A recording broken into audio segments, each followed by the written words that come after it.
Hi, everybody. So, today's encouraging word is to encourage someone else. Um, on my way to the airport, I decided to stop at Cracker Barrel. And I actually keyed in for the Cracker Barrel that was by the airport. And when I did that, I passed another Cracker Barrel. So I was like, oh, I should probably just go to that one instead. And it was like, no, just stay on your route, keep doing what you're doing.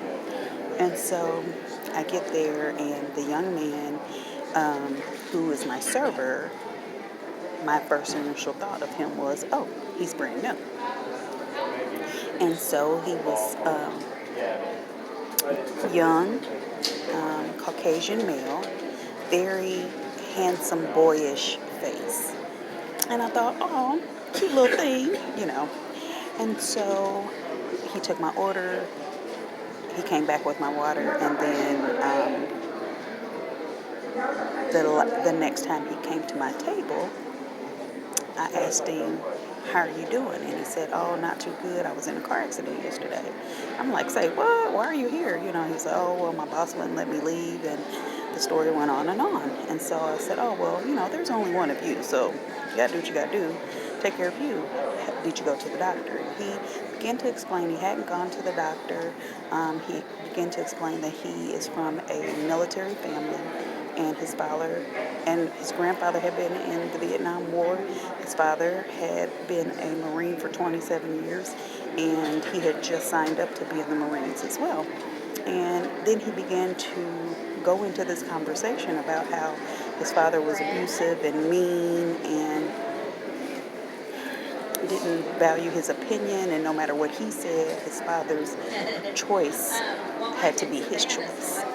And the young man ended up sitting down at my table, and we continued to talk. And he began to just explain some things that were happening in his life. And so I just began to encourage him. And before I left the table, I said, well, do you mind if I pray for you? And so we prayed together, and his boss gave him favor and allowed him to leave, because at first he didn't let him leave. He had already asked, and his boss said no. So I was like, well, go ask your boss again if you can go home, because you need to go home and then go to the doctor. But all in all, story being told, I just want to encourage you guys to, when you encounter people, right, be genuinely concerned about them.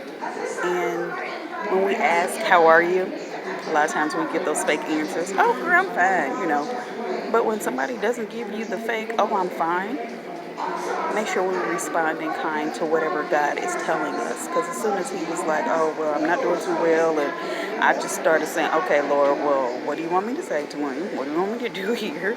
I didn't expect that. And I got this whole backdrop. But God uses us at every given moment for his purposes in our lives. And before I left, that young man hugged me. He said, thank you. He said, you know what? I really needed that.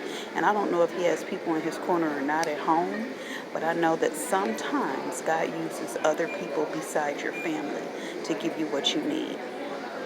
So just be encouraged today that if God is using you to give somebody what they need, then be used by him and give them what they need, right?